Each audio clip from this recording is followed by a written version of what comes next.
Hi, I'm Christina with your host Samuel, and welcome to Over the Edge podcast, sponsored by The Edge Ministry. As of 2020, the Center for Disease Control (CDC) estimates that depression is the second most common cause of disability in the world, following only heart disease. Our initiative tonight is to discuss this very important complex topic. We are pleased to have with us two distinguished guests, Sheila Stevens, a registered psychotherapist and marriage and family therapist, and Paul Stevens, an ordained minister and who has served 20 years as a hospital chaplain.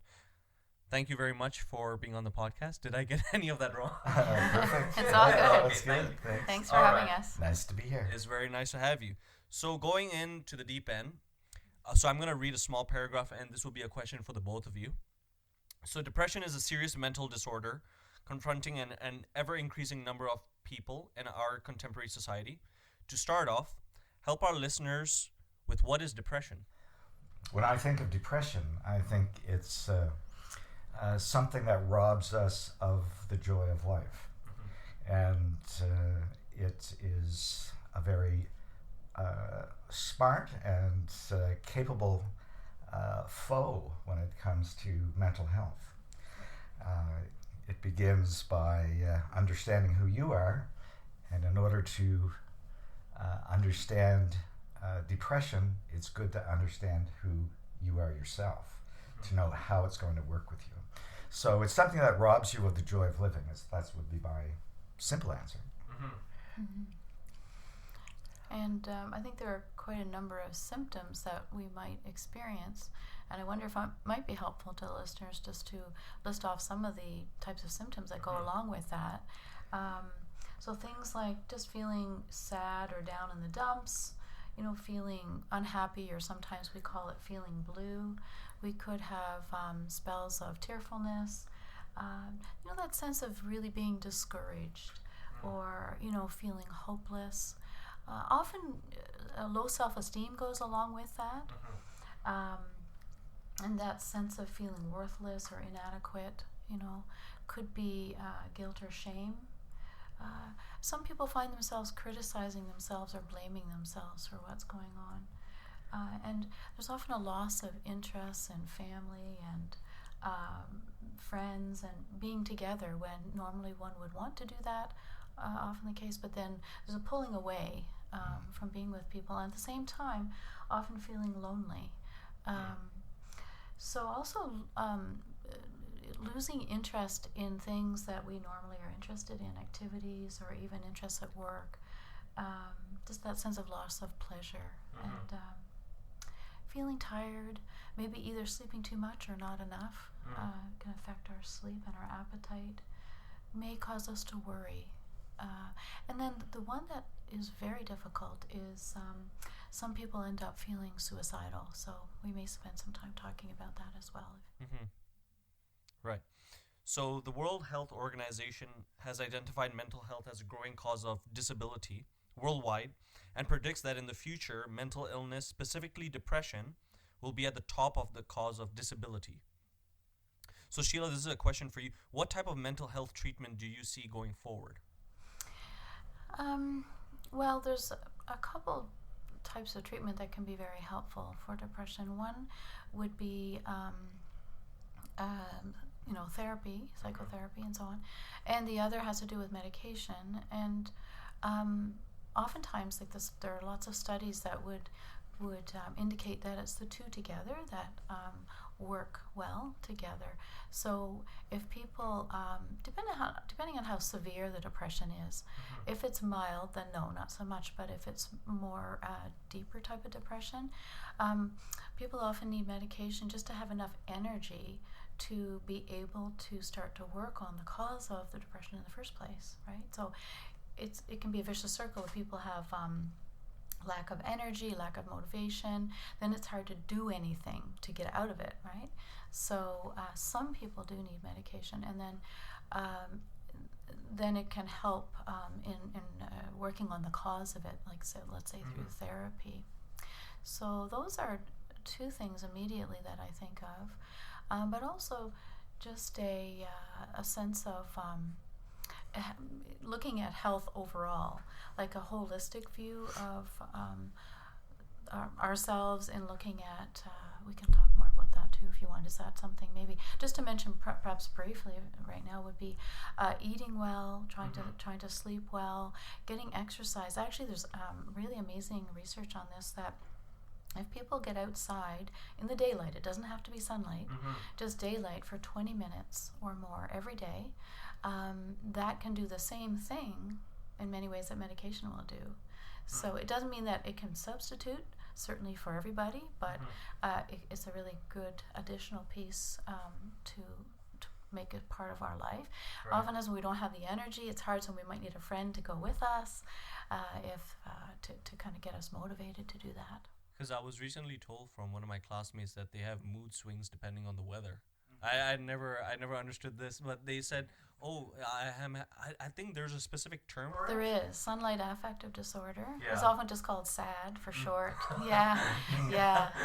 So I think recently there have been some entrepreneurs that have created products to like create the artificial light, the feel of sunlight just to compensate. Yeah, and those are not very expensive. You can buy them in, you can buy them quite cheaply. Right. And some universities have them set up in different places in the university, so people can actually use the lamp. Right. Yeah. So, Paul, this is a question for you. From a scientific perspective, if you can, is there any concrete evidence that depression occurs purely for medical reasons? Purely for medical reasons. And I guess I'd have to say, from a scientific perspective, I couldn't give you a scientific perspective from me. But yes, there's lots of information about chemical imbalance in the brain that causes depression. And so yeah, there are things like that. And Sheila, do you have any comment on it? Yeah, so sometimes that can be a cause of depression. There's quite a few causes of depression, that's one of them. But sometimes if there could be another cause, like situational depression, let's say, and then that can pull off, the chemicals in the brain. So it's like a vicious circle, which causes which. It's hard to know sometimes.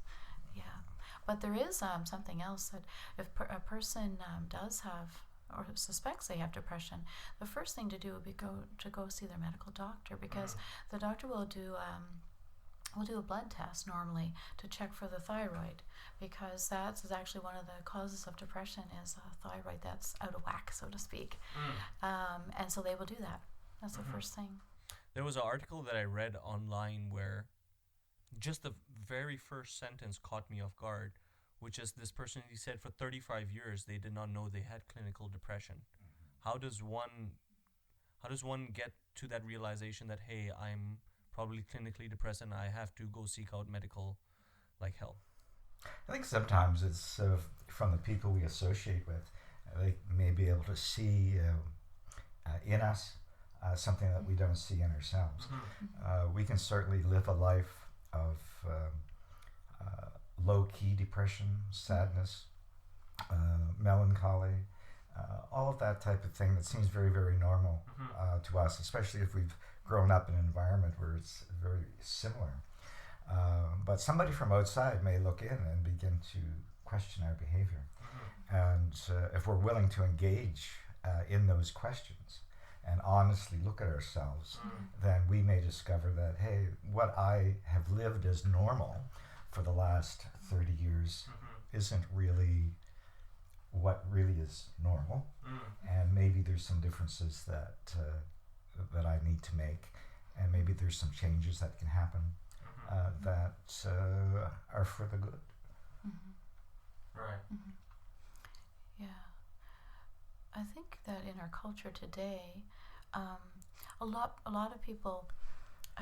We're hearing a lot more about mental health issues, right? So I think there's more chance of a person catching it earlier nowadays than maybe 20, 30, 40, 50 years ago. So I think that's a good thing. Right. And certainly I work at a university, and we have our student workers, our student leaders taking, it's called Mental Health First Aid, and it's a really great training. It's a 2-day training, and to watch the difference between how they're helping the students in their residence halls now compared to, because I've been doing this job, it's my 24th year now, but to see the difference between now and when I first started. Right. They're so much more well educated. We make sure they go through the training, and they're able to help people and to recognize what's going on much quicker now. Right. Surely education and like just bringing awareness must have.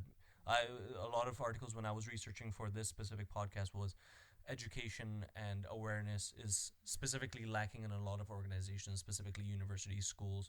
That's why I think, because coming from advertising, Bell Let's Talk, right? That was a huge campaign about mental health illness. It's such an important campaign that they run now. Right. We emphasize this every year on campus, and we make it a day, special day. We've got different things going on to try to again increase awareness and decrease stigma. Right. That's a big thing. So people are not as afraid to go for help. Yeah. So when we talk about mental illness, and is it only something an expert can understand? Like, has mental illness come to the point where normal people would be able to understand what it is? Yeah, I would say that probably normal people have a better understanding of what it is rather than the expert, because the person who is an insider, who is actually experiencing it, know what is going on. They may not have the words to put to it and the scientific definitions to say this is what's going on, but they're certainly experiencing in their very life what it is to be depressed, and so they know. And they can talk about it. I think one of the keys is to find someone who you feel safe with, so that you can talk about it, and so that language about it can be a very simple language that doesn't carry a lot of stigma and baggage with it. And sometimes we live in an age when we like to brand. Everything has a brand, and people get tagged as being certain types, and your scientific information says that you look up this and you list title and you find out what the symptoms are for that title, and suddenly it's a dehumanizing kind of experience, that we're no longer a person suffering, but we're this particular title. This particular brand of individual. I have this mental illness, when really we're suffering and we're in pain, and we need to be able to use that language. And if we find somebody that we can use that language with and can talk with them about it, I think that we get a lot of good sharing going on, and help that comes out of that, where people realize I'm not unique. I have these feelings. I have this situation going on within me. I'm not outside of the human race. I'm not, sometimes we say nobody understands me. Nobody could possibly know what I'm going through. On one level, that may be true. But if we're sitting with people who have a common denominator of suffering, and if that suffering happens to be manifested in depression, then you find out that there's a lot of us that are just like each other, and we can understand what's going on, and we can gain a lot of encouragement through that, especially when we see how people work through and kind of defeat the foe of depression when it comes, and can struggle with that and work through that and overcome that. And then you can be encouraged so much by knowing that, there is hope here. It's not a dead-end street for me. My solutions that I've come up with maybe have been very short-sighted. Maybe there's something else out there that can really, really help. God wants his children to be healthy in every area of their life, emotionally, spiritually, physically. How can a Christian, or how can somebody else, anybody, how can they safeguard their mental health? Well, Sheila, you go ahead and talk about some of that, and I can fill in. Hmm. Hmm. Well, yes, I think the idea of thinking holistically is a good one. It's not easy, but I think it's needed. So in terms of, we look at health in different aspects. So actually, maybe I'll comment on this first. There's a trend now to use the word mental health more so than mental illness, because the illness framework, sounds so negative, and so there's this tendency now to talk about mental health, and you hear a lot about wellness centers and this kind of thing. So the idea of looking at relational wellness, our physical wellness, our emotional and mental wellness. If there are people who are students, it's academic health and all these things. So it's easy to let one of these things slip by. So, for example, when I'm working with students, we'll often talk about their sleep patterns, and they might be very, very common, for them to be going to bed at 4 and 5 in the morning, and maybe they have an early class, and they're drinking lots of caffeine to keep them through, or they might be using substances and all these things, and all those things will challenge the body. The body will complain, in a sense, if there's things going on that it doesn't like. And so it's listening to what the body needs and trying to meet the way God's made us, because God's made us to need sleep, to need certain kind of food and that kind of thing. So how can we, that's kind of like a supporting us to have good mental health, and it's kind of helpful to have those other things in line as well. So that would be one thing I can think of. What do you want to add to that? Repeat your question. How can one safeguard their mental health? I think that I would think of it in terms of how can we contribute to good or better mental health. How can we contribute to that? And what are the things that we can do that enhances that? And where do we focus our attention? What are the things that we immerse our mind and thoughts in? Knowing that there's a lot of things out there that can catch our attention, and a lot of it can be very negative and very destructive. So we have to ask us some honest questions and say, what is this contributing to? My involvement in this, what is that contributing to? I do this for recreation. What is that contributing to? I do this as a pastime. I do this as part of my job. What is this contributing to? And asking ourselves that, and coming up with some reasonable answers to those questions, honest answers, that says, okay, if I spend 8 hours a day dealing with very, very difficult situations in my career, and then I come out of that at the end of the day and I volunteer at another drop-in center where there's a lot of crisis activities going on after work.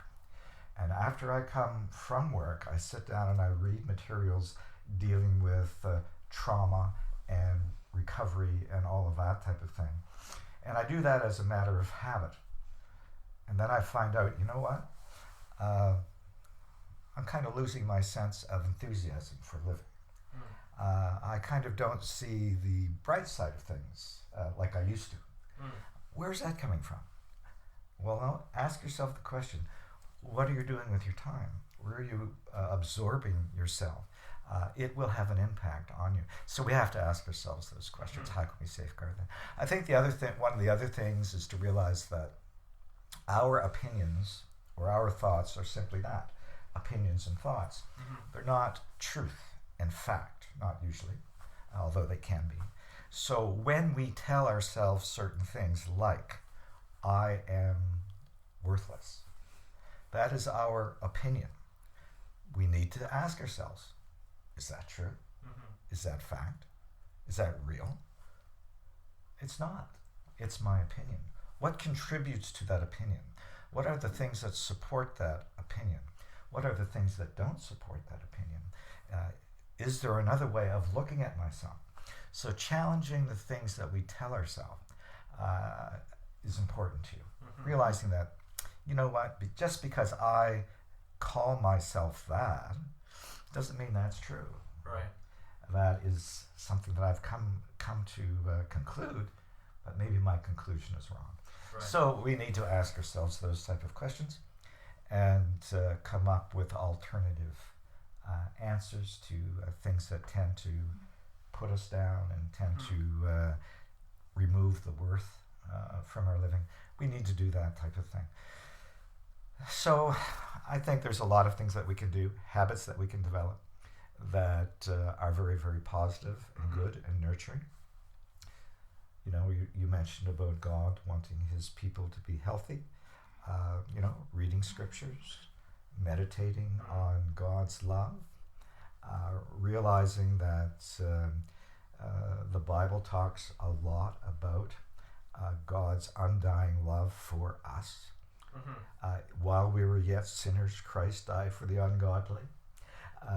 You know, we have this ultimate value, but when depression kicks in, it tries to take that ultimate value away, and it tries to make us blind to the realities that we used to know, or that are trying to get through to us, saying that, you know what, you know, you are worthwhile, you know.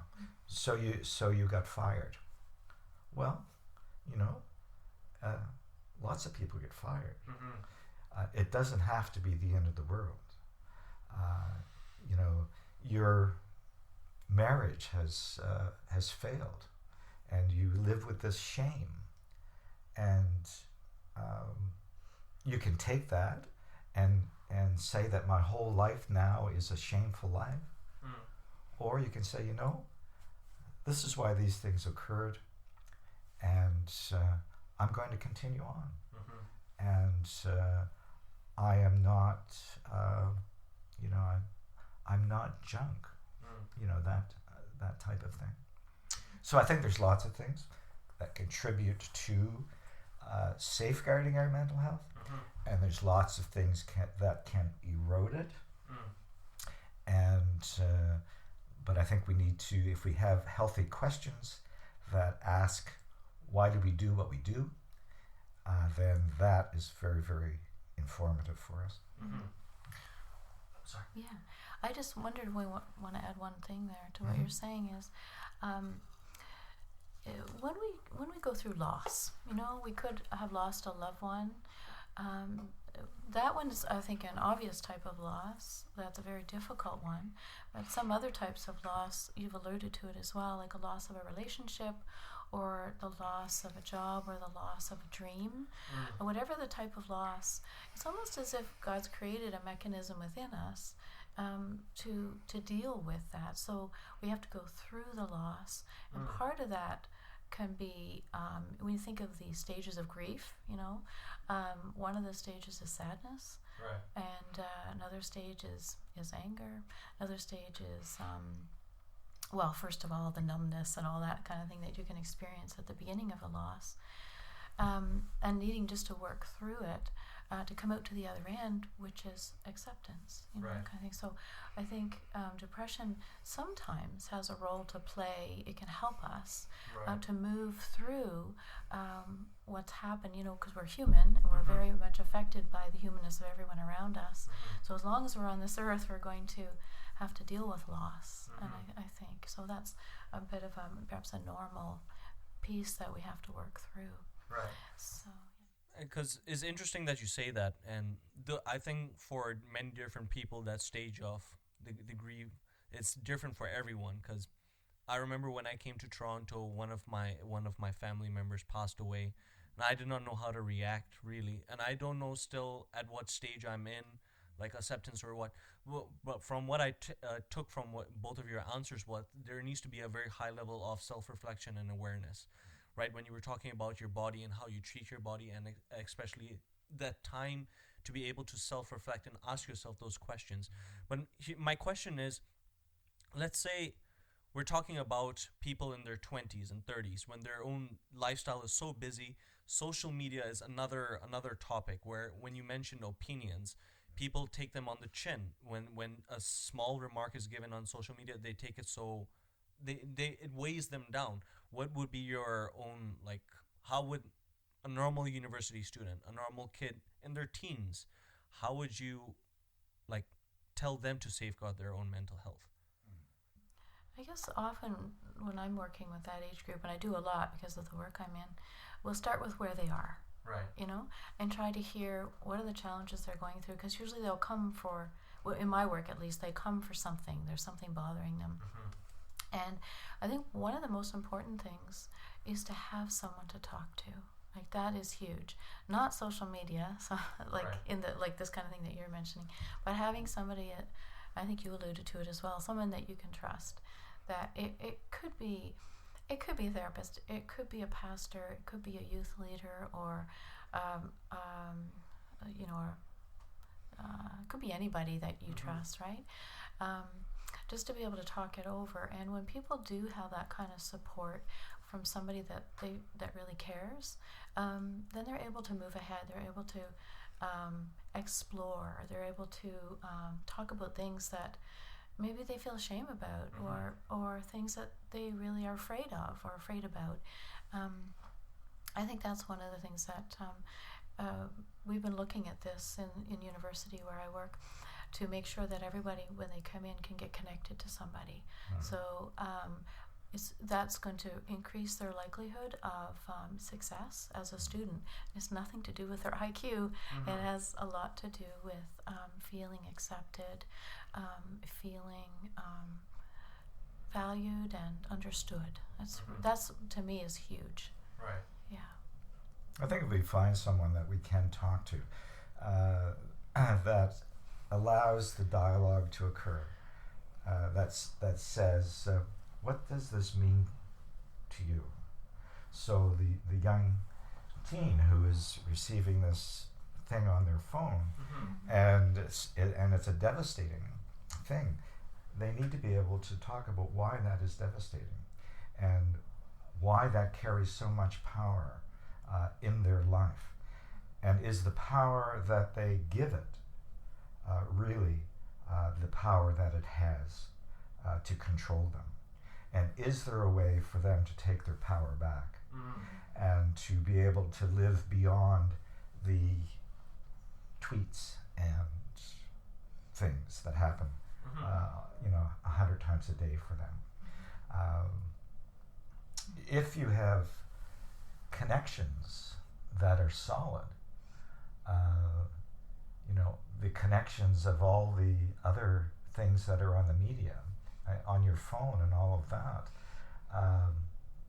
can lose some of its power. If you have a real living person that you're connected to and can sit down and say, this is what they said about me, or this is what they think, or this is what, now the whole world thinks that of me. And That's a catastrophizing often. and if you have someone solid that you can talk to, you can work that through, and you can begin to, begin to pull this. It's a straw dog. You begin to remove the straws so that you see it for what it is. Otherwise, the straw dog casts a big shadow, and you think it's a terrible thing. But with being connected to real people, I think is a real advantage. I think, anyway. Spirituality and religion, can it be helpful during this period of mental health? If yes, how? I would say yes, and I would say and no. I would say both. I know of situations where very religious spouses with zeal condemn their spouse for taking medications because they should not, because they are, they should be above that, and which is not right. That's not true. Can your spirituality be a good thing? One of the things that I found when I was going through some very heavy depression was knowing for certain, even though I didn't know anything else for certain, the one thing I did know was that Christ was present. Mm-hmm. And that's the one thing I knew. And that's the one thing that I can hold on to. Mm-hmm. So that was a lifesaver. And it's really so that you use your spirituality then for something good, not something to condemn. If I viewed that Christ has turned his back on me because I'm depressed, that would be pretty wild, and that would be pretty devastating, and that would be pretty despairing. But I don't believe that's the truth of Scripture. And so it's really getting connected to what's really real and holding on to that. That is important. So when we understand that God can do a work within us to change us from the inside out, that's an important thing to hang on to. That gives hope. That's an important aspect. God is understanding. There's nothing about us that God does not know or understand or cannot empathize with. That's pretty important. We're not on the outside looking in now. We're on the inside. We're under the arms, under the wings of God, on the inside, being comforted by someone who understands us. Now that's much different than being on the outside and feeling as if you're condemned and as if somehow your depression is a sin, separating us from the will of God. Right. So, but often we develop our own personal belief systems that can be destructive. And even though we've maybe have been in the Christian church for years and years and years, we still haven't experienced one of the basic themes of Scripture, which is God's grace. And there's nobody that can look at the grace of God and come away feeling condemned. And when God looks at us in our vulnerability of depression, which is such a vulnerable place to be, then we need to know the truth about how he reacts to us. And in our vulnerability, he doesn't come in like a bull in a china shop. Yeah, he comes in like the mother hen. Yeah, Right. yeah. Gather up the chicks, put Right. them under the wings, settle down, just get warm up a little here. Just get warm up, you feel better. And that's what we have to understand about the way God does treat us, especially when we're vulnerable. Right. I think a lot about Jesus and his suffering, and I found that something you said made me think of this, that in Jesus' suffering, and at least in my understanding of that, none of us will ever suffer to the extent that he did, because he was suffering for the sins of the whole world type thing. And so in that we can really know that Jesus gets what we're going through. I think one of my favorite passages of Scripture is Philippians 2, when it talks about Jesus giving up his place and coming to earth, and yes, 100% God, 100% human, without sin, and what he went through. So we have the suffering Savior kind of thing, which we can understand us, and we can go to him knowing that. We can feel safe in that sense. So I do find that I work with both people who are Christian people and those that aren't. But one thing I notice is that for a lot of people who do know Jesus in a personal way, that can help tremendously in their healing and in their movement toward health. There's something that we have that can help us in these times. Right. Yeah. And how much does genetics play into your mental health? there's always that debate in nature nurture. You know, how much is about genetics and how much is about the environment and our situation and that kind of thing. And it depends on the type of mental illness or the challenge. So there are some types that are more known to be genetically connected, and there are others that are not so much. And there's, so it depends on what it is. But what we know is that this is worldwide and across every culture. So that much we know. Right. What is the church's responsibility in terms of dealing with mental health? And do you think as of right now, churches are equipped enough to deal with the struggle? I'm on a committee. It's called the Working Group for the Promotion of Mental Health in Faith Communities. And so we've been working, for a few years now, and we offer seminars, we offer help for churches, and we're not the only group that's doing this. There's a lot of interest now in the last few years on mental health, especially in Ontario, I notice.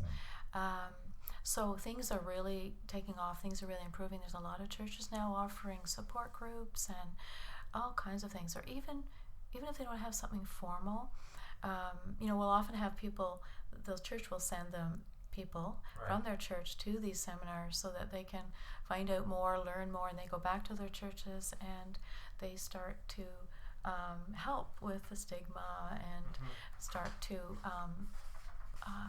help the people in the congregation to listen and to be that listening ear as needed. So I think a lot more things are happening now than before. I'm quite excited about the changes that I'm seeing, but there's so much more to do. Right. Do you have any other thoughts on it? I guess part of it is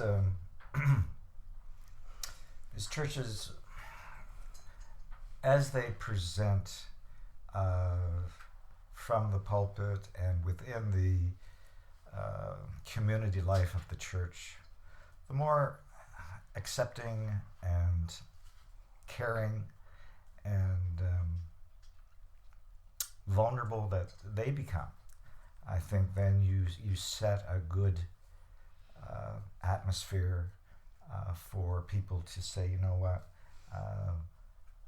I'm very, very sad today. In fact, I'm so sad that I don't know what to do next. Whereas a few years back, it seemed as if you went to church, you had to be happy all the time. You had to be positive all the time. You had to always be saying that that you have victory over everything, and there wasn't much room for the struggle. So that has changed, and I think the more we make room for the struggle, the more we're going to be able to meet the needs of people who are there. But churches aren't places that that only do psychotherapy or do any psychotherapy. What you can do, you can prevent a loving, accepting environment, and that's really, really important. And you can offer advice within your limits. That's really important. But you also need to know when to refer, and so that people get the proper help that they need, help that meets the intensity of the suffering that they're in. And churches aren't in that way equipped, well enough to do that. But then who is? If you know that that you're beyond your depth and can refer, that is pretty important. And Right. Actually, I want to go back to one question. I think you mentioned it earlier in some part of your answer. I just want to get both of your own thoughts on it. Is depression a sin? No, it is not. It is not a sin. I mean, when you think of it, really what depression is a robber. That's I think the best identity you can give to depression. It's a thief. So it steals joy, it steals life, it steals creativity, it steals peace, it steals everything possible that it can steal. And if you happen to be a depressed person or have depression, then you are being robbed, and you are. So I don't believe that depression is a sin. Can we do anything to help get through the depression and get beyond it? Are there choices that we can make? Is there some responsibilities that we have? Yes. Yes, there are. And but that's another layer of what it is. Did you want to say more, Sheila? Yeah, I mean, I agree with you there too. Another related question, it's turning it around the other way. Can sin cause depression? Right, so I think that, for example, let's say there's a spouse who is cheating on their partner, and they're lying about it and all this kind of stuff, and a lot going on there. And let's say that they're a person of faith and they have a sense inside that that niggly or more than niggly sense of this isn't the right thing, I shouldn't be doing this. They keep doing it, they know it, they keep doing it, and so on, and it kind of get into this thing. So now that I don't know, that may not be the best example, but that idea that purposely they're going that way when they could turn and go this way, they could turn and apologize and try to mend what was going on. So I have worked with people who have had that scenario going on. Yeah, so I think there are a few times or a few cases where that it can actually cause some depression. Yeah. The other thing too, you mentioned it being a robber. I wonder too, there's one other analogy. It's a very different kind of analogy, and some people might relate to one analogy, some people might relate to this other type of analogy. So there's a different way to look at it, and both are fine, just to choose the one that works for you, kind of thing. But sometimes when I work with people, we look at how do we make friends with the depression or whatever it is they have going on. So it's a bit of a different approach.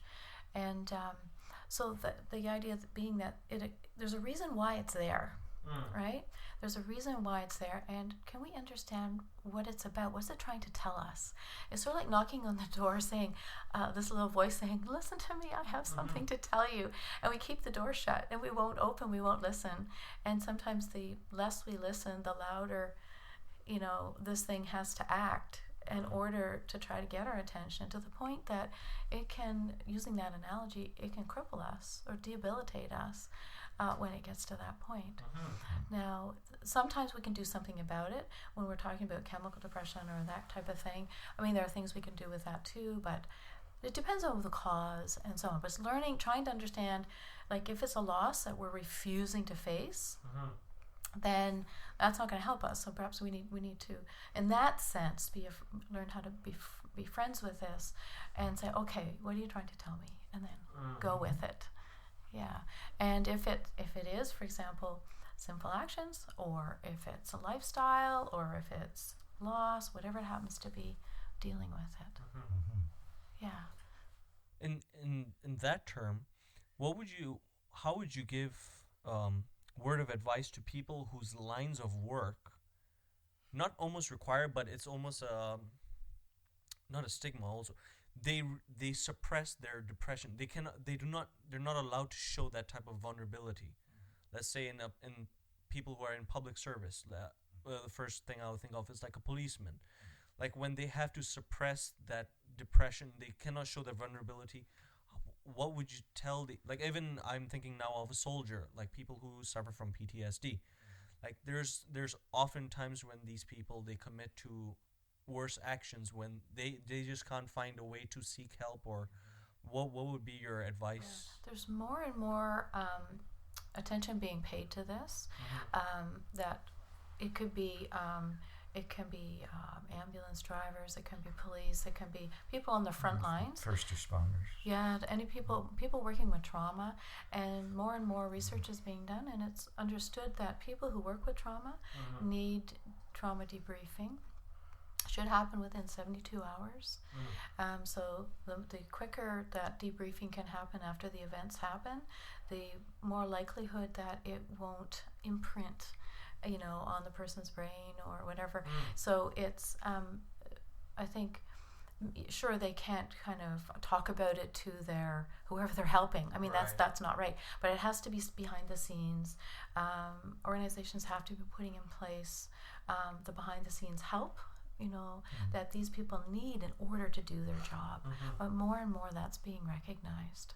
I have a colleague who, that's what he does.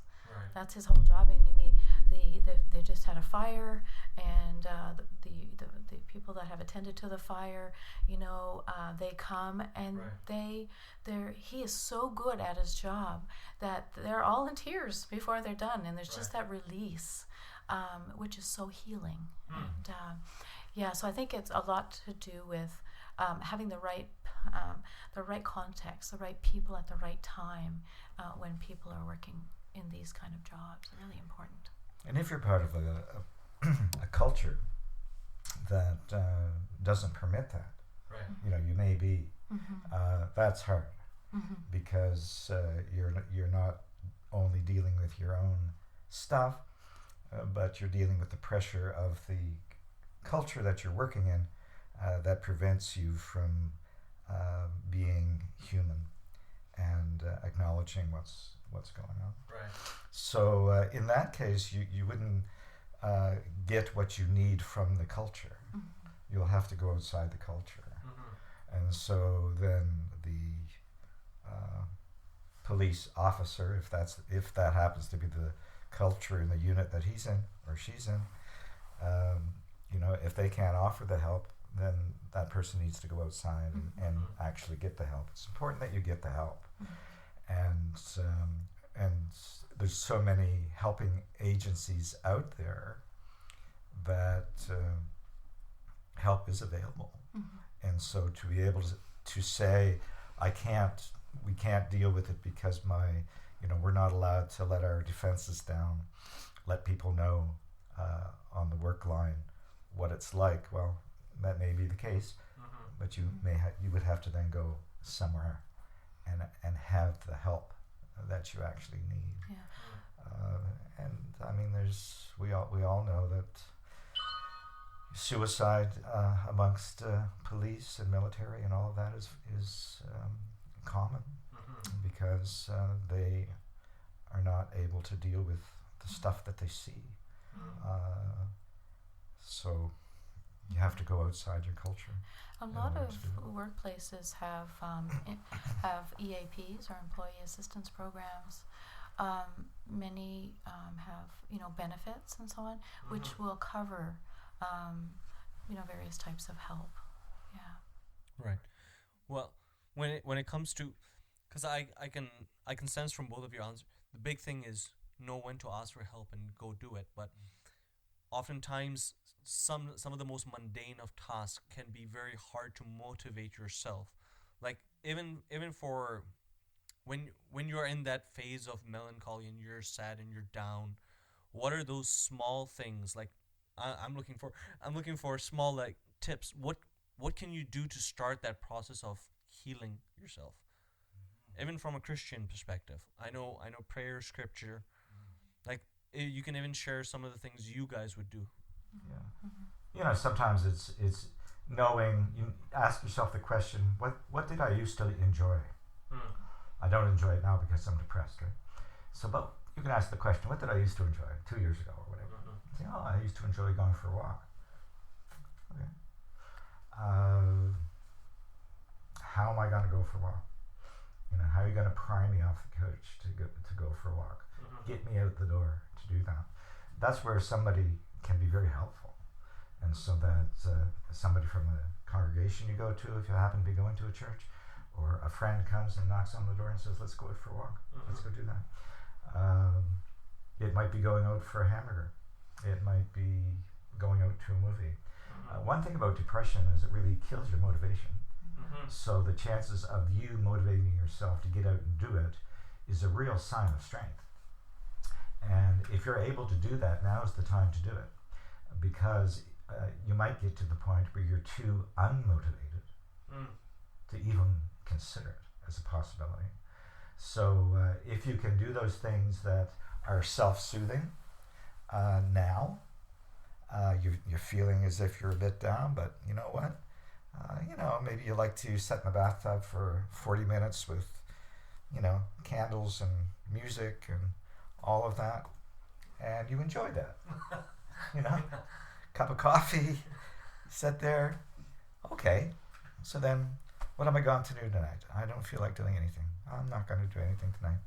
Oh, well, maybe I'll run the bathtub, get some bubble bath in there, get the candles out, get the cup of coffee out, sit there, until my body turns into prunes, and do that.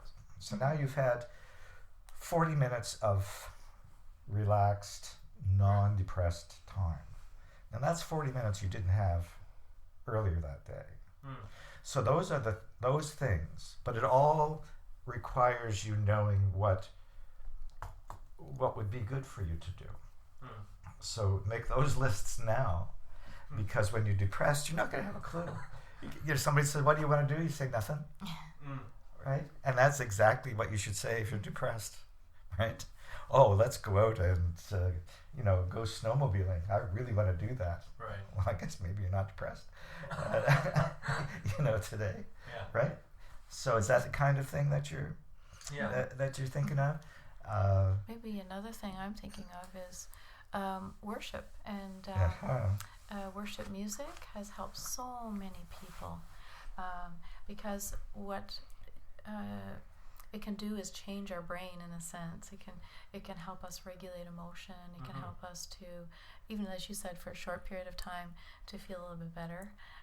We get our attention on something else, and it can change the trajectory, at least for a short period of time, and we can feel. We can learn how to regulate our emotion. Right. When we think we're prisoner to the dark cloud above us, then we realize, oh, wait a minute, I can do something. Right. I can, what you were saying, all those things, we can realize that there are things that I can do that can help, at least in the short term. Also, with that, it would be, to have somebody that, I don't really like the word accountability, but it's a good word. That you're connected to, that can help you do that. If you're isolated, you spend all your time, looking at electronic stuff. You've got no real people in your life, not even a pet. Right. First thing, go and buy a dog. They'll keep you or going. A cat or something. Or a cat, A pet, all of that's good. But, if you have none of that, then you're really vulnerable.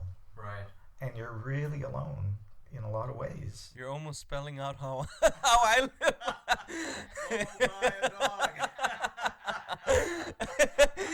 You painted exactly the picture of what I'm living. I have nobody in my...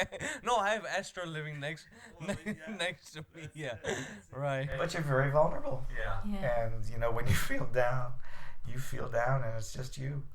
Yeah. And so in order to be kind of ahead of the game, then you have to do that. You were talking about modalities before, and I wanted to mention this one that I was part of, which was very, very neat. And I was part of a study on something called transcranial magnetic stimulation.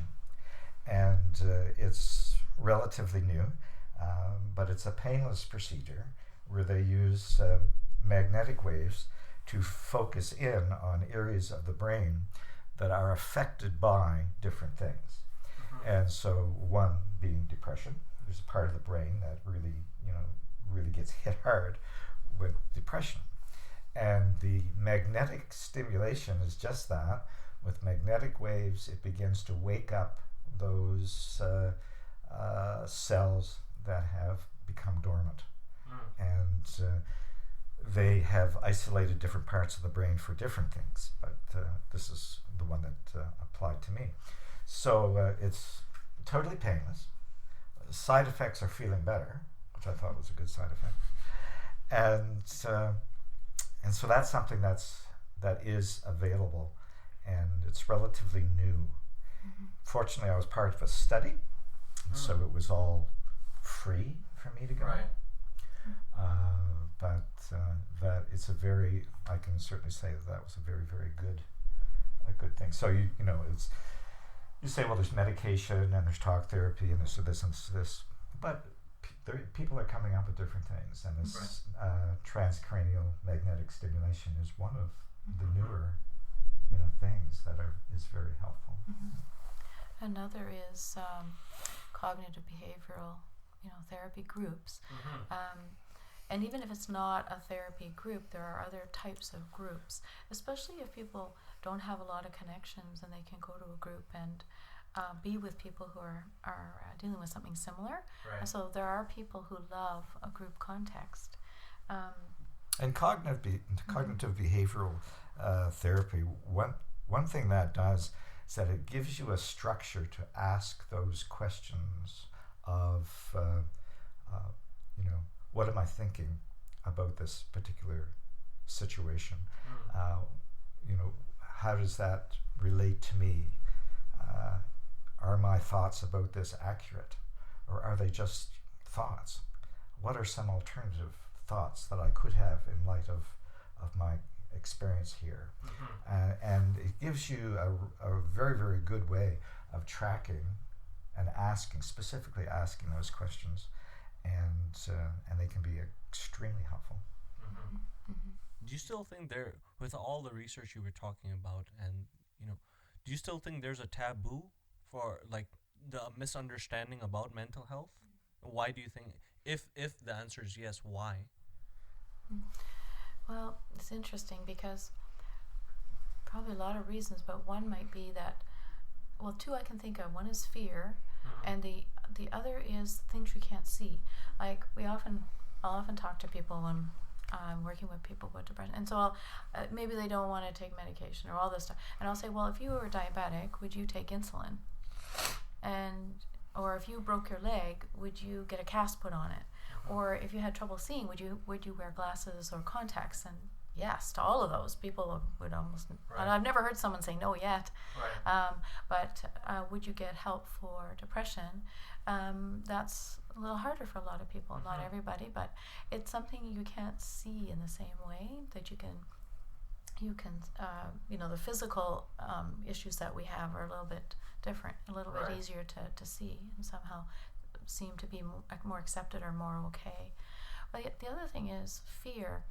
I think people have a lot of fear about the things they can't see, and if something that they think is going on inside of them, they're not really sure.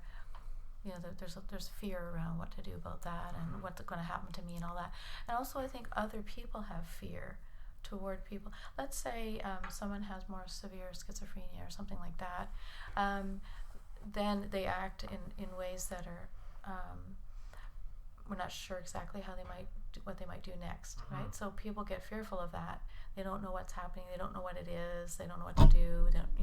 And so I think whenever there's fear present, that makes things more challenging as well.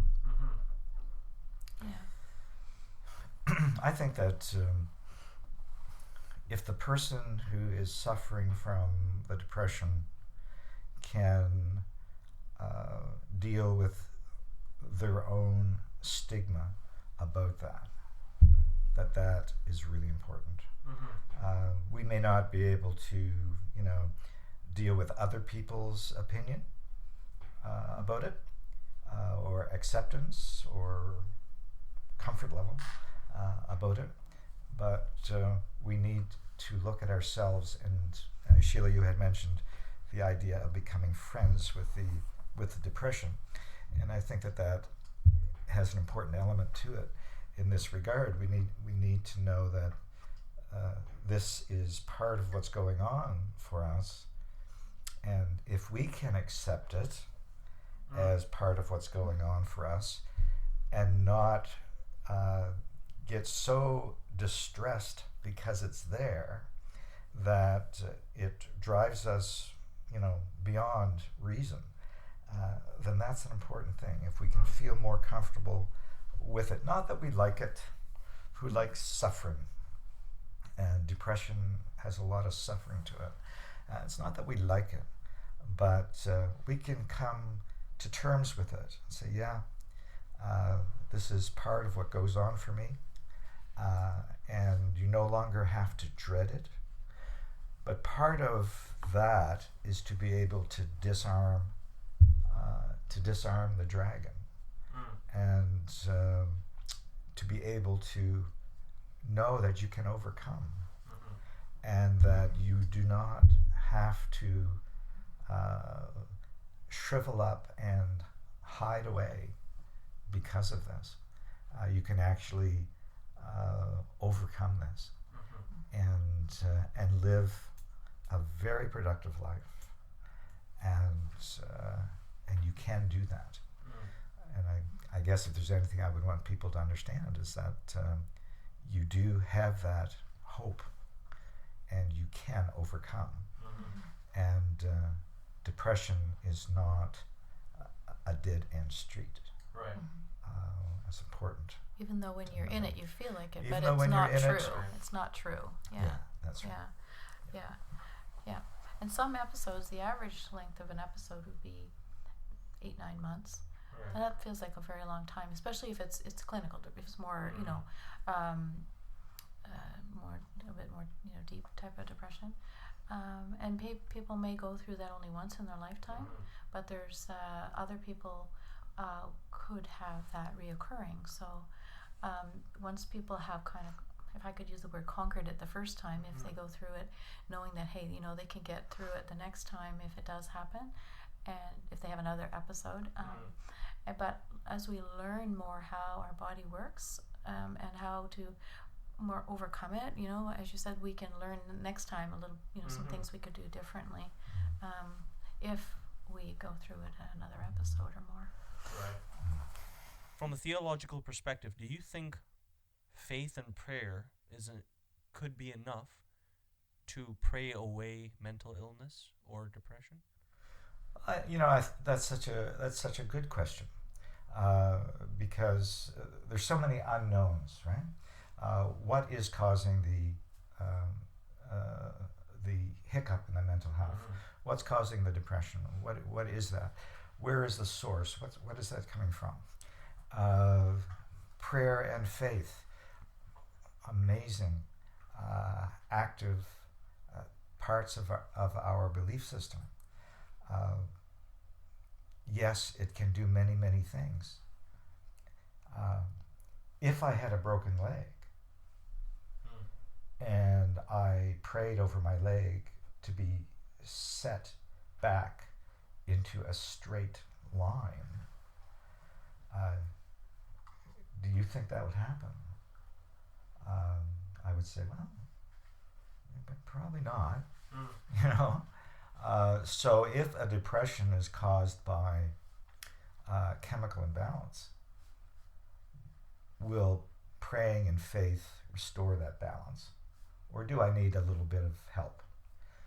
Medication to give me a platform upon which to stand so that I can deal with the stuff that's around me. Okay? So it's a good question, but there's so many unknowns to it. If the source of my depression is a boss that is totally unreasonable and very, very hard to live with, and I pray for a new job, and I get a new job, then my depression may lift, because I no longer have, this thorn in the flesh that's there. And so then, has my prayers helped my depression? Well, maybe yes. Okay. So as someone who is theological, I would say that we don't want to underestimate the power of prayer and faith. We don't want to underestimate that at all. But we also know that God is the source of all truth. And truth in the medical field has some very, very amazing discoveries on things that can help us. So that's not outside of the realm of theology. I think that's very much within the realm of God's truth.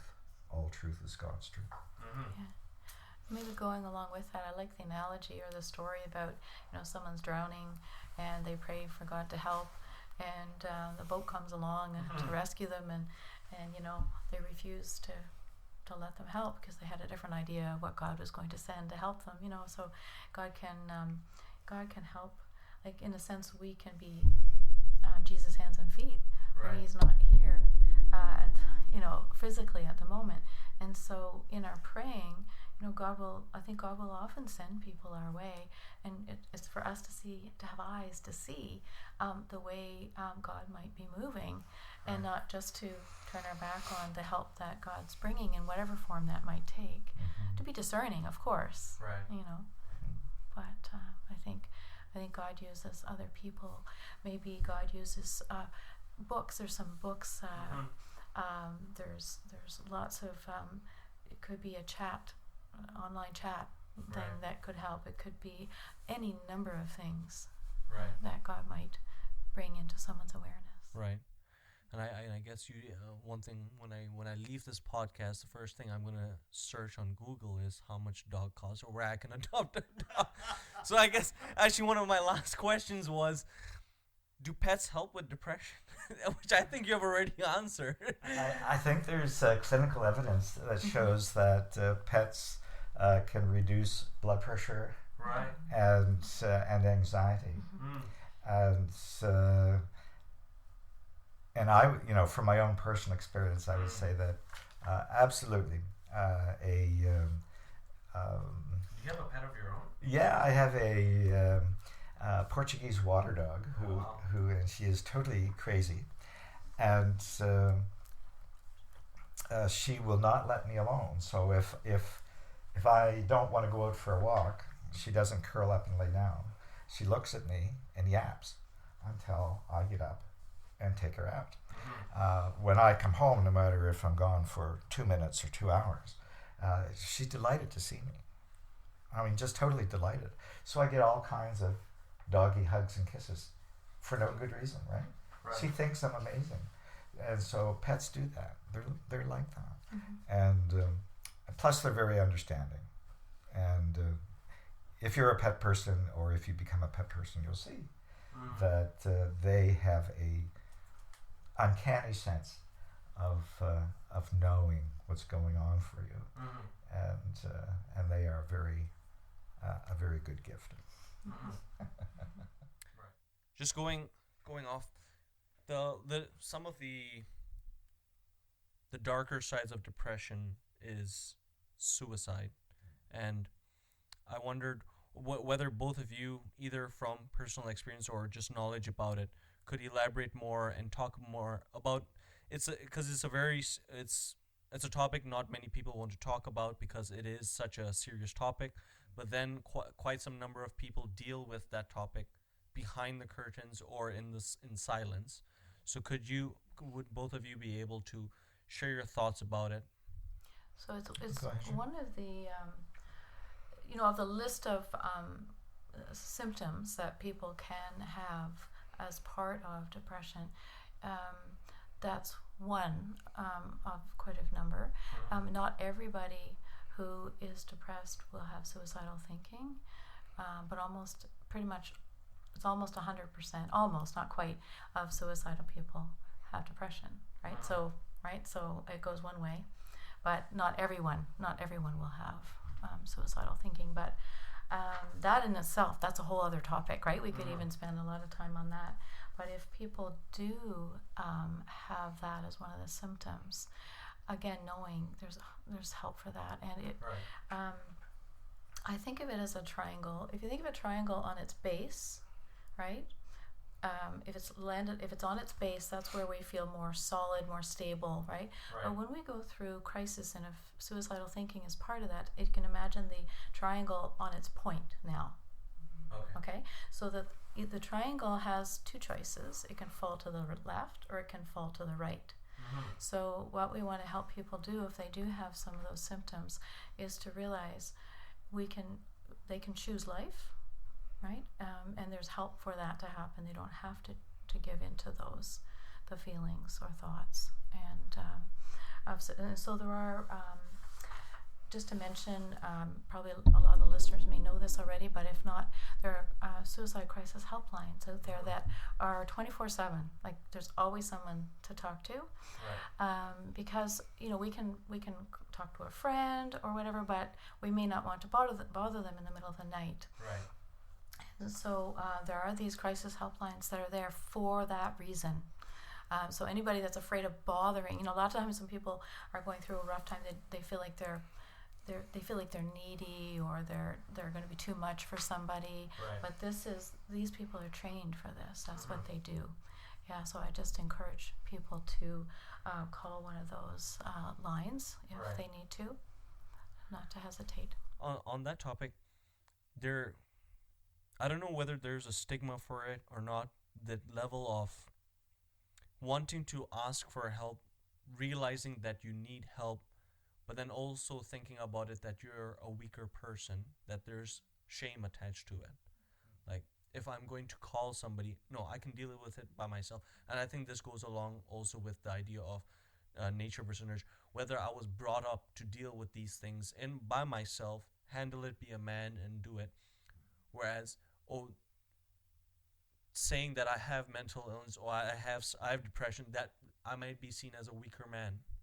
Like, what are your thoughts on that? Well, just one thing about the crisis helpline. The good thing is you don't know them; they don't know you. Right. So some people have a hard time to go to someone they know for that reason. But talking to someone from a crisis helpline, you won't meet them. You won't know them, and so that can help a little bit until a person feels a little bit more okay to talk to someone else who maybe they do know. But maybe you have other ideas. I think some of it has to do with questioning our assessments of ourselves. And so that when we've grown up in an environment, we've learned a lot of things, learned how not to do a lot of things, how not to say a lot of things, admit to a lot of things, tough it out, pull up your socks, just keep going no matter what, type of thing. So we have to be able to question some of that and say, okay, I'm a lesser person because I'm seeking help. Is that really true? I'm weaker. What is your view of weakness as a male? Is it okay for a woman to be going for help? Or is it just not okay for a man to go for help? And whose idea of weakness are we talking about? And so there's a lot of talking, a lot of question and answering that can occur if you're able to do that and challenge those things.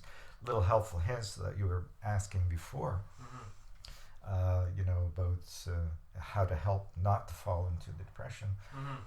One of them is after telling yourself something for so long that this is a sign of weakness, going for help is a sign of weakness. Ask yourself, is that true? Whose voice am I hearing? My father's voice? My mother's voice? My brother's voice? Whose voice is telling me that it's weakness to go for help? And we need to learn to challenge our own assessments and of ourselves, and the more we do that, the more freedom we're going to have to go for that help.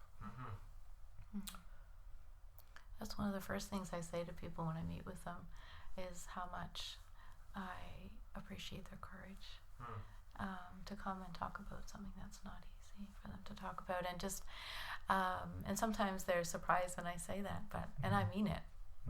They know that I mean that when I'm saying it, because so just it's a kind of a flipping it to the opposite, to see it as a culture, to see that it's a sign of courage and a sign of strength. Right. It's a very painful journey. The depression itself is extremely painful. The self-acknowledgement of lack of control over what's happening to you is extremely painful. The movement of going out to seek help is also a very, very painful experience. And so it's just all saturated with so many things that would keep us from doing it. And so for anybody who does do it, who does seek out the help, they really, as Sheila has said, they really need to be applauded for the strength and facing down of the painfulness that they're living in order to do that. When it comes to suicide, I think probably one of the reasons why we think about suicide and attempt and do it is to get rid of the pain. We want the pain to stop, and after a while, that becomes a very simple statement. I want the pain to stop. Right. And we don't know what else to do, and that's why when the triangle is pivoting, to have someone be able to say, you know what, we can help to make the pain stop. Are a critical point of intervention. And I've, from working in the hospital, I've certainly seen younger and senior people, who have attempted suicide and have been unsuccessful, feeling the thankfulness that they weren't successful afterwards, which is quite, quite amazing when you think of it. Right. That it took them to the point of actually doing it, where they were convinced that was the thing to do, but then when they survived it, they realized that they were so thankful that they weren't successful in doing it. And for those who are still well enough to recover, from their attempt, that's really, really good news. I think people get to that point, and they need to understand, they need to know, they need to hear, that there is hope, and that God is bigger than this depression, and He can help you to find the healing that you need to get through it. Suicide is such an angry act, and it leaves behind so much hurt. And so the more intervention that we can have, the better it is, because it just doesn't affect the person who suicides, but it affects family and friends and people that didn't even know you.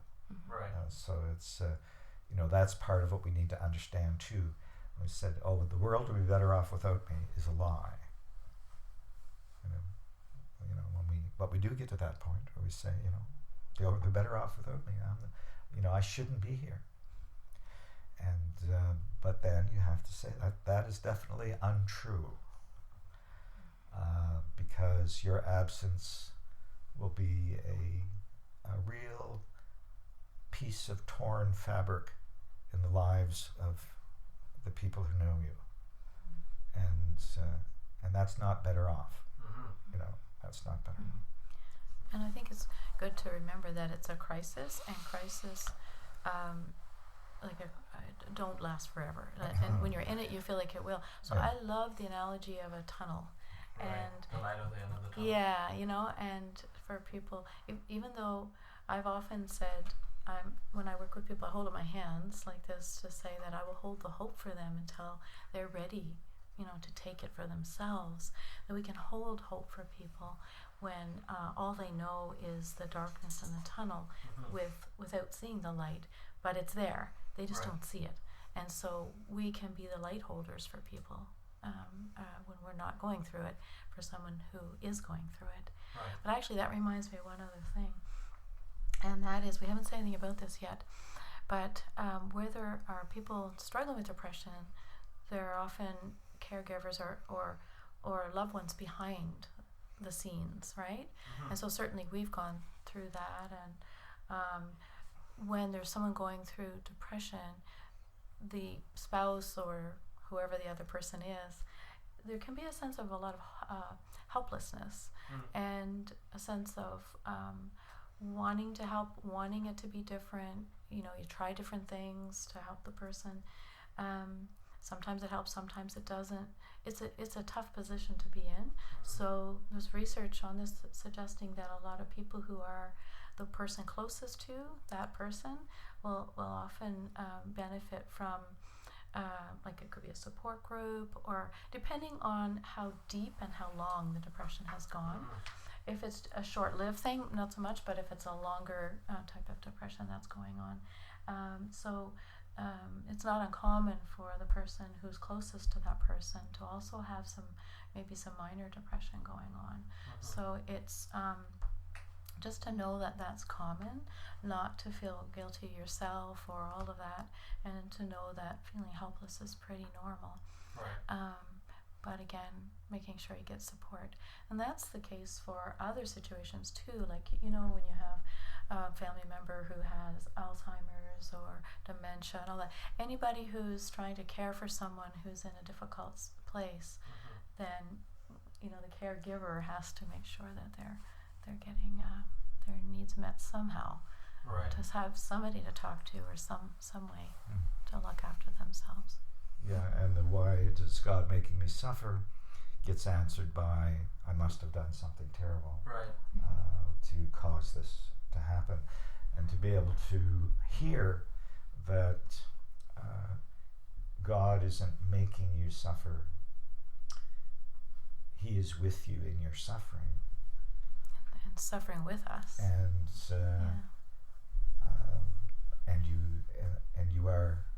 you are suffering. Is an important message, and it has nothing to do with what you've done or not done. And we don't understand the reasons why these terrible things happen. We really, really don't. And that's why I think we should be cautious about trying to answer the question. We are suffering. Why? I don't know why. Right. Does God know it? Yes. Did He bring it? I don't believe He brought it at all. I don't believe He sent it. Can He be there with you in it? Yes. How? When John the Baptist was in prison, he asked his disciples to ask Christ, "Are you the one, or should I be looking for another?" And this is after John baptized Jesus and said, "Here's the Lamb of God." This is after the dove, the Spirit came down in the form of a dove at his baptism. And God says, the Father says, "This is my Son in whom I'm well pleased." So John is being shaken by his experience in prison and the hopelessness that brought about. And he was an amazing prophet. So his job before was prophetically proclaiming the Lamb of God coming. But then he had to be reassured. Jesus said, "Go and tell John. The blind see, the lame can walk."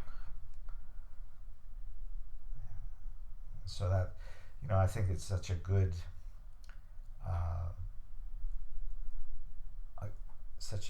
picture of how interconnected faith communities need to be. Because at one time I'm speaking to you, at another time you're speaking to me. One time Sheila is giving me all sorts of encouragement, and another time, somebody needs to give Sheila encouragement. and that is the dynamic of the living body. And one day the foot is strong, doesn't have a problem. Next day it's got a blister, and you're limping. Okay, the other foot's going to have to help. And that's such a beautiful analogy. Right. Yeah. So it's not strange. So it's not strange that your mom would be assuring her brother, even though the brother used to have that role. It's just really, that is spiritual life. And I guess this, I want to give you both some time. Just imagine that white ball is somebody's ear. I want both of you to take your time, give the listener, give them a piece of encouragement. It could be a little small snippet, it could be a story, whatever it may be, scripture. Share something with them to help motivate them in somebody who might be suffering from these the topics that we're talking about. What is that something you would share with them? Well, if you're out there and you're listening, I want you to know that there is hope when you feel hopeless, and that there is light when you're surrounded by darkness, and that when you're despairing of life itself and you feel almost dead, that God can give you life that you can appreciate and be thankful for. So don't give up.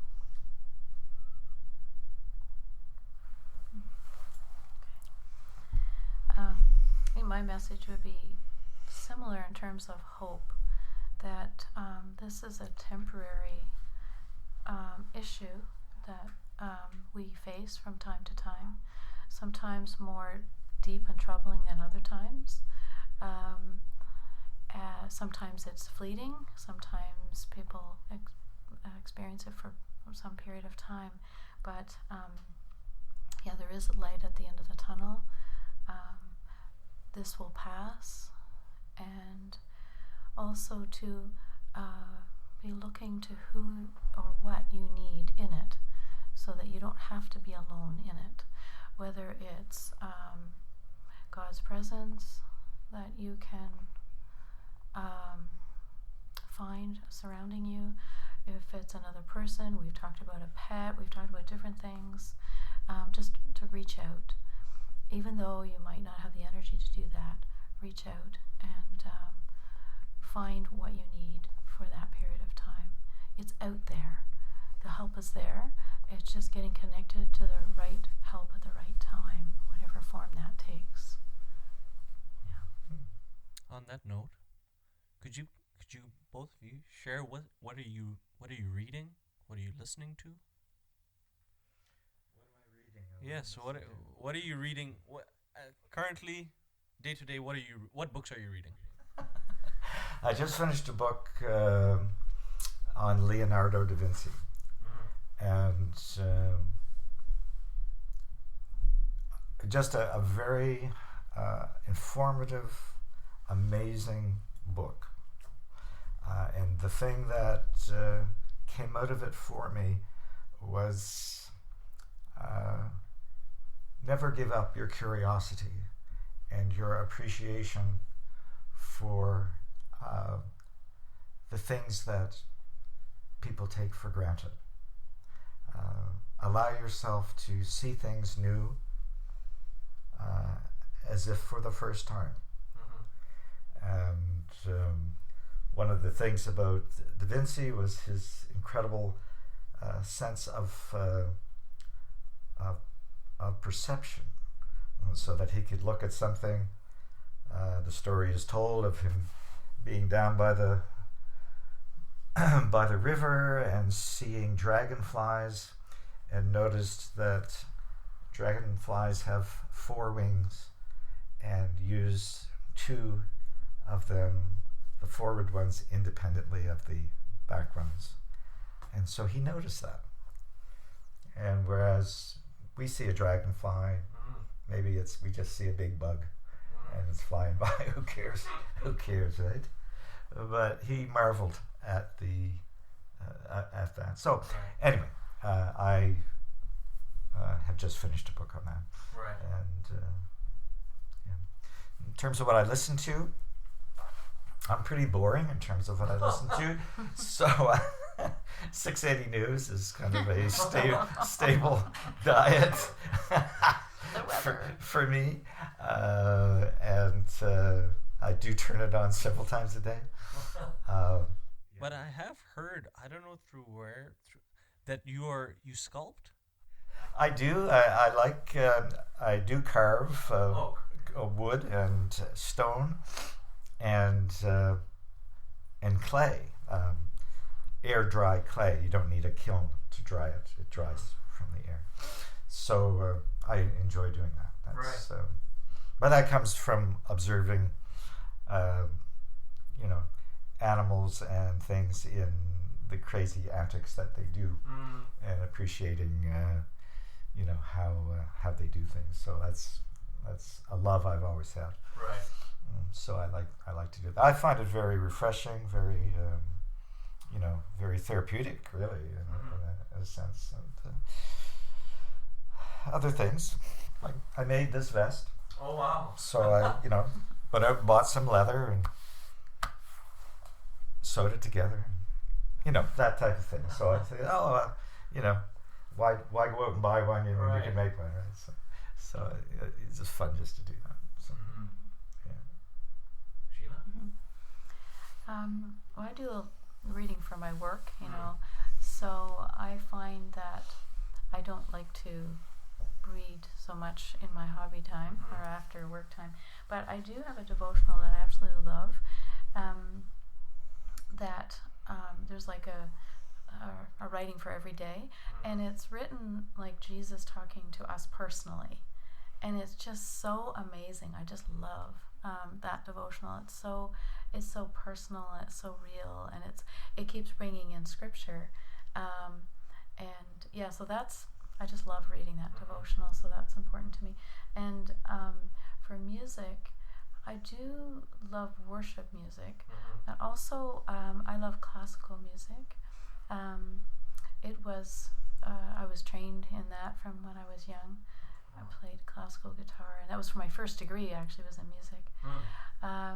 So especially Baroque, Bach, I think Bach has such an amazing faith.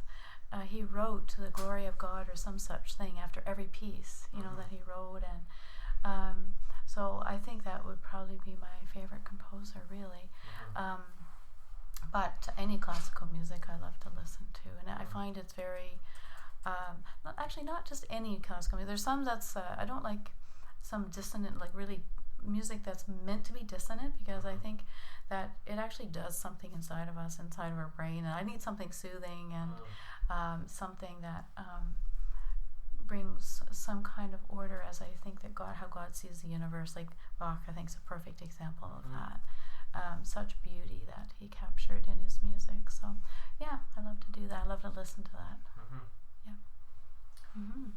So one book that a lot of people have found helpful is called Mind Over Mood: Changing How You Feel by Changing the Way You Think, by Dennis Greenberger and Christine Pedesky, and it's put out by the Guildford Press, and you can get this online, of course, also in any bookstore. There's a lot of self-help books out there put out by this series with the Guildford Press.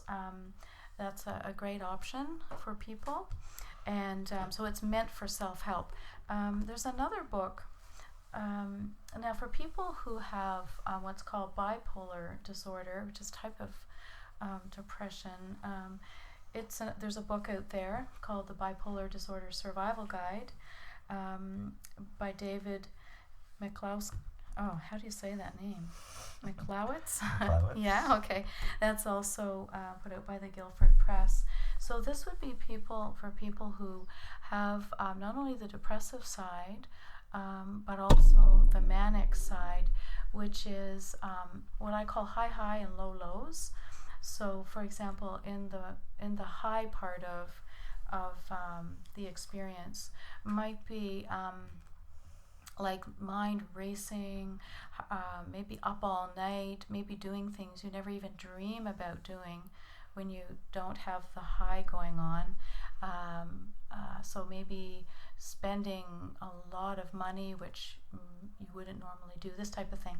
So that is a different kind of thing than the regular major depressive disorder, and needs a little bit different treatment as well in terms of medication and that kind of thing if people have it seriously enough to need that. So just to maybe mention that as a specific type of thing when there's highs and lows. Yeah. In terms of just general idea of statistics for major depressive disorder, about 20% of women in their lifetime will experience at least one major depressive episode, and for men it's about 10% of men in their lifetime. So as far as the bipolar disorder, though, that's much more rare. So it's the major depressive disorder, that's the one that's the really common one.